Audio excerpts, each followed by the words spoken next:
The autumn rain pattered against my car window as I pulled into my parents' driveway for our monthly family dinner. These dinners had become a ritual of humiliation over the past 5 years, ever since I'd walked away from the proper career path my family had planned for me.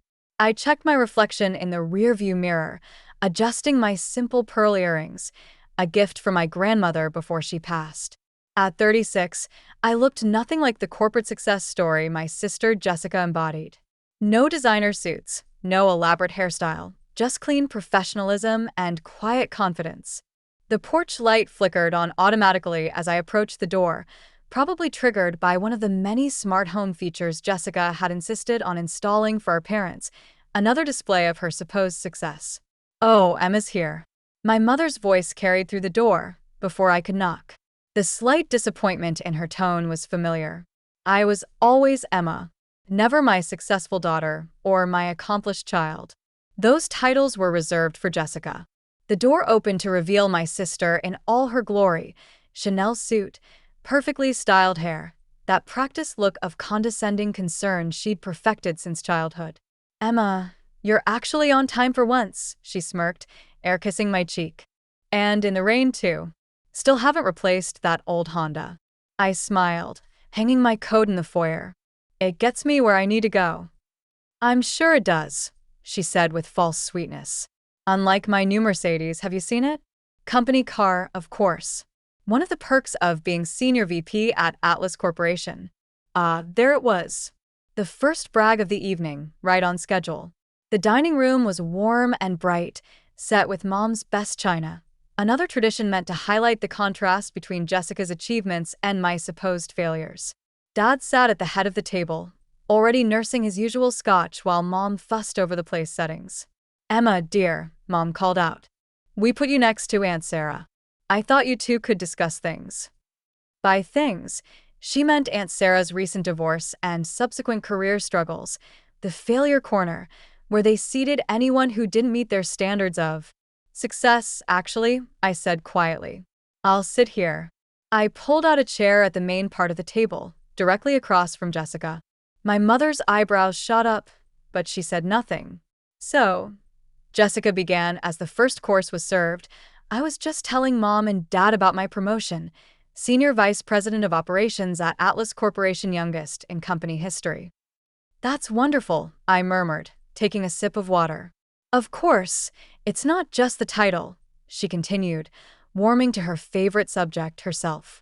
"I'm overseeing the merger with Thompson Industries, leading the restructuring team, basically running the whole show while they search for a new CEO. Dad beamed with pride. "That's my girl. Always knew you'd make it big." "Unlike some people," Jessica added, shooting me a pointed look. "Still doing that consulting thing, Emma? Or have you finally realized it's time to get a real job?" Mom jumped in, ever the peacekeeper. "Now, Jessica, I'm sure Emma is doing her best." "Oh, I am," I said, my voice steady. "How's the Thompson merger going? I heard there were some complications." Jessica's smile faltered slightly. "Nothing I can't handle. We're announcing the final details next week. The board's very impressed with my leadership." "Interesting," I said, cutting my salmon into perfect squares. "And the tech integration? All sorted?" "Of course," she said quickly, too quickly. "Everything's proceeding exactly as planned." I nodded, saying nothing. The silence stretched uncomfortably until Mom jumped in with her usual nervous chatter about the neighbors' new landscaping. "Actually," Jessica announced, clearly eager to reclaim the spotlight, "I should tell you all my big news. The board called me in today for a special meeting. Here it comes. They're expanding my role." She practically glowed. "Starting next month, I'll be overseeing all operational integration for both companies. It's practically a CEO-level position." "Practically," I echoed. "My sister's a nobody," Jessica bragged, turning to our parents. "Well, I just got promoted at Atlas Corporation. Can you believe it? 2 companies under my control." I set down my fork carefully, dabbed my lips with a napkin, and smiled. "Congratulations, Jessica. I'm the new CEO there." The silence was absolute. Jessica's wine glass stopped halfway to her mouth. Dad's fork clattered against his plate. Mom's nervous chatter died mid-sentence. What? Jessica whispered. Atlas Corp. I repeated calmly. The board appointed me CEO this morning. I start Monday.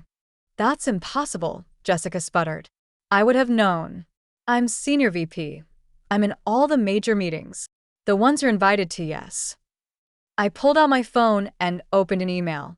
Would you like to see the announcement? It goes out tomorrow morning, but as my direct report, I thought you should hear it from me first. Direct report. The color drained from Jessica's face as the implications sank in. Oh, and about the Thompson merger. I continued, my voice still pleasant. We should discuss those complications you mentioned, particularly the $300 million in undisclosed tech debt you seem to have missed in your due diligence. Dad's Scotch glass hit the table hard. Emma, what exactly are you saying? I stood slowly, smoothing my simple black dress. I'm saying that tomorrow morning, Atlas Corp will announce its new CEO, the same person who's been quietly consulting for them for the past 5 years, restructuring their tech division, and preparing for this exact moment. I turned to Jessica. The same nobody's sister who's been watching you take credit for other people's work, manipulate reports, and nearly derail a billion-dollar merger. You can't, Jessica started. I can. I cut her off. And I will. Board meeting Monday morning. 9 a.m. sharp. Don't be late. I picked up my purse and turned to our parents. Dinner was lovely, as always. Though next time, perhaps we could all sit at the main table. The walk to my Honda had never felt so satisfying. Behind me, through the dining room windows, I could hear Jessica's voice rising in panic, Mom's attempts at soothing, Dad's confused questions. But I wasn't done yet. Monday morning would bring more surprises. Jessica's perfect world was about to shatter completely.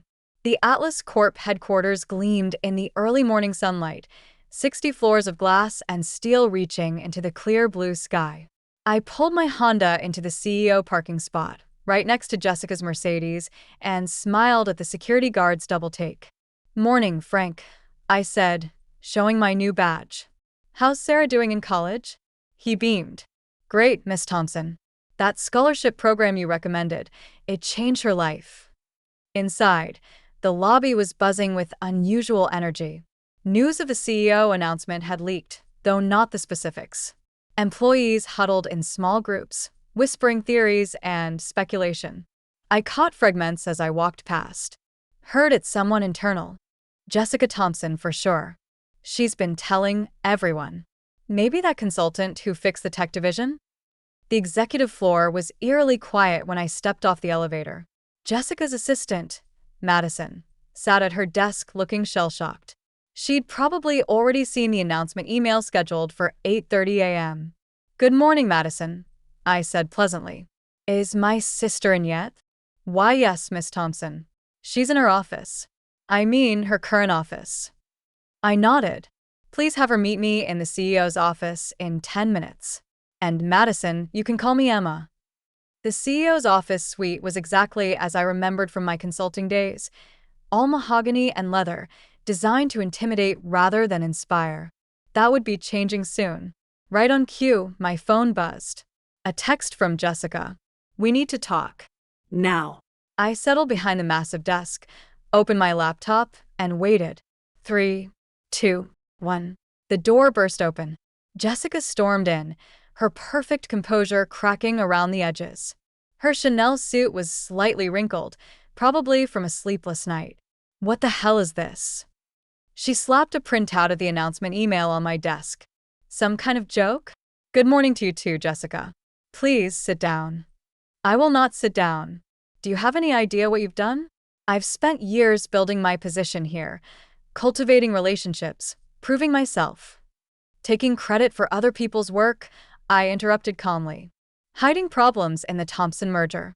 Manipulating reports to make yourself look better. She paled slightly but rallied. You can't prove any of that. Actually, I said, turning my laptop around, I can. Would you like to see the evidence? I clicked a file. The board has already reviewed it all. Of course, it's part of why they chose me for CEO. The board? She laughed, but it sounded hollow. I know everyone on the board. They wouldn't. You know the old board. I corrected her. The one that stepped down last month after the pension fund scandal. The new board? They're a bit more thorough. Jessica sank into a chair, her legs seemingly giving out. How long have you been preparing for this? 5 years. Ever since you took credit for my tech restructuring plan and got your first promotion. I leaned forward. Did you really think I was just some failed consultant all this time? That I didn't notice you using my strategies, my ideas, even my exact phrases in your presentations? I earned my position, she whispered, but the conviction was gone from her voice. No, you didn't. But here's your chance to earn something real. I pulled out a folder and slid it across the desk. Your new position, Junior Operations Manager, reporting to the actual team that's been doing your work all these years. Junior. She looked like she might faint. You can't demote me. I'll resign first. Of course you can resign. I agreed smoothly. But then I'd have to include the full details of your creative accounting in the SEC filing. And I don't think your next employer would appreciate that. The intercom buzzed. Miss Thompson, the board is ready for the morning meeting. Thank you, Madison. I stood, straightening my jacket. Come, Jessica. I believe you have a presentation on the Thompson merger. I smiled. The real numbers this time, please. The boardroom fell silent as we entered. The new board members, handpicked for their expertise and integrity, watched with varying degrees of interest as Jessica stumbled through her presentation. Every misleading statement, every inflated number, every hidden problem was methodically exposed. And that, I concluded after she finished, is why we'll be restructuring the merger timeline. Teams have already been assembled to address the tech debt issues that were overlooked. Excellent work, Miss Thompson. The board chair nodded. Both in uncovering these issues and in your previous consulting work that actually kept this company afloat. Jessica's head snapped up. Previous work? Oh yes, the chair smiled. Your sister's been the architect of every major successful initiative here for the past 5 years. Though I believe you took credit for most of them. The meeting ended with Jessica looking thoroughly defeated. As everyone filed out, I caught her arm. Weekly status meeting. My office. Tomorrow at 9 a.m., I said quietly. Don't be late. And Jessica, wear something more appropriate for your new position. Channel suits aren't really junior management style. Back in my office, I began the real work. The Thompson merger needed saving. The tech division needed strengthening. And the corporate culture needed a complete overhaul. My phone buzzed. A text from Mom. Please call us. We need to understand what's happening. I smiled, remembering all those family dinners. All those subtle jabs and not so subtle comparisons. Nothing to understand, I typed back. Just your nobody daughter doing what she does best, succeeding. The afternoon brought a parade of executives, all suddenly eager to meet the new CEO they'd overlooked for years. Each one had a story about how they'd always respected my work and never really agreed with Jessica's methods. Amazing how quickly people's memories change when power shifts. By evening, Jessica's nameplate had been removed from her executive office door. Her assistant, Madison, was being reassigned. Promoted, actually, to work directly with me and the Thompson merger team. They were already implementing the solutions I'd prepared months ago. As I packed up for the day, a final email arrived from Jessica. You won't get away with this. Family doesn't do this to family. I thought about all the times she'd undermined me, belittled me, stolen my work. About all the family dinners where she'd made sure everyone knew exactly how much of a nobody I was. You're right, I typed back. Family doesn't do this to family. Remember that next time you're tempted to take credit for someone else's work. See you at tomorrow's status meeting. Don't be late. The Honda started smoothly as I pulled out of the CEO parking spot. Tomorrow would bring new challenges, new opportunities to prove exactly why I deserve this position. And Jessica, she was about to learn what it really meant to earn your success. 6 months passed in a whirlwind of changes at Atlas Corporation. The Thompson merger, properly restructured, had become a case study in successful corporate integration. Our stock price had risen 40%. Employee satisfaction scores were at an all-time high, and the tech division was revolutionizing the industry. And Jessica? She'd survived, barely, in her new role as junior operations manager. Every morning, I watched her Honda Civic. The Mercedes had been a company car, naturally, pull into the regular employee parking lot. Every week, she sat through status meetings, presenting actual data instead of manipulated reports. It was a Tuesday morning when everything changed again. I was reviewing quarterly reports in my office, now redesigned to be more collaborative than intimidating, when Madison buzzed in. "Your parents are here," she said, her voice careful. "They don't have an appointment." I sighed. After 6 months of ignored calls and declined dinner invitations, they'd finally decided to take direct action. "Send them in." They looked older somehow, less imposing than I remembered. Mom's designer outfit seemed forced. Dad's, usually commanding presence, diminished. They stood awkwardly just inside the door, taking in the changes to the office they'd once visited to praise Jessica's accomplishments. "Nice view," Dad attempted, gesturing at the floor-to-ceiling windows. "Better than the failure corner at dinner," I replied mildly. "Please sit." They settled onto the modern conference chairs. Gone was the intimidating leather furniture of the old regime. Mom clutched her handbag like a shield. "Emma," she began, "we've been trying to reach you. I've been busy. Running a company takes time. But you knew that, right? All those times you praised Jessica's 60-hour weeks while dismissing my consulting thing." Dad shifted uncomfortably. "About that, we may have been hasty in our judgments." Hasty? I pulled up a file on my laptop. "Let's review, shall we?" 5 years of family dinners where I was seated in the failure corner. Countless comments about getting a real job. The time you skipped my consulting firm's launch party to attend Jessica's promotion celebration. Hasty doesn't quite cover it. "We didn't know," Mom protested. "Jessica always said." "That's the problem." I cut in. "You never asked me. Never looked beyond the surface. Never questioned why Atlas Corp's success always seemed to align with my consulting contracts." "And now?" Dad asked quietly. I turned my laptop around, showing them the company's latest financial reports. "Now, Atlas Corp is stronger than ever. The Thompson merger that Jessica nearly derailed? It's revolutionizing the industry. The tech division she claimed was worthless? It's our biggest growth sector." "And your sister?" Mom's voice was barely a whisper. "See for yourself." I pressed the intercom. "Madison, please ask Jessica to join us." A few minutes later, Jessica slipped into the office. Gone were the designer suits and perfect makeup. She wore business casual attire, her hair simply styled, her expression guarded. "Sit down, Jessica," I said, gesturing to the remaining chair. "Your quarterly review is due." She pulled out a folder, actual paper, not the glossy presentations of her VP days, and began reviewing her team's progress. Real numbers, real achievements, modest but genuine success. "Thank you," I said when she finished. "Much better than last quarter. You're learning." Our parents watched this exchange in stunned silence. The power dynamic they'd known for 36 years had completely reversed. "One more thing," I added, pulling out another folder. "The board has reviewed your performance.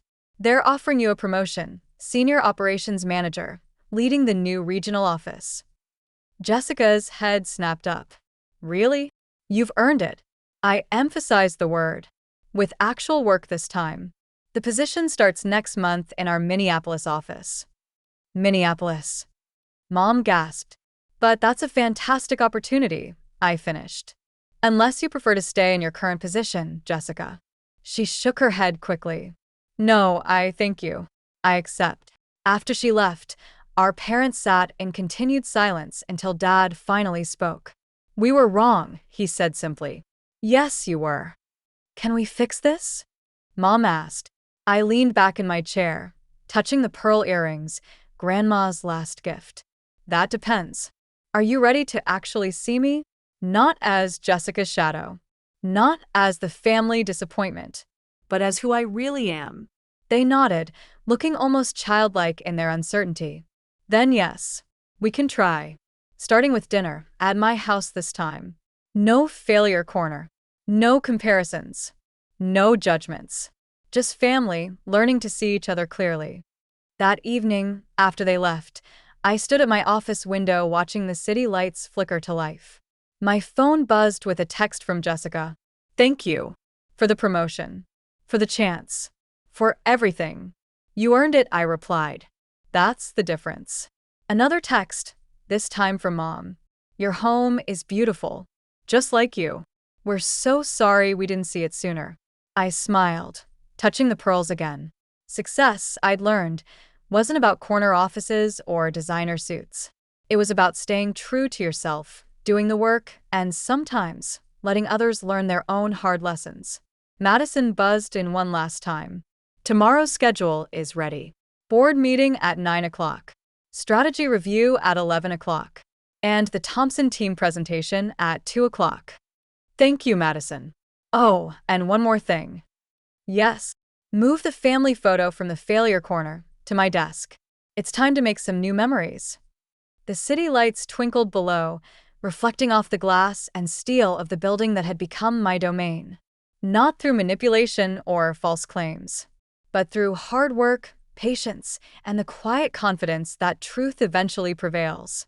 Sometimes the best revenge isn't just proving them wrong,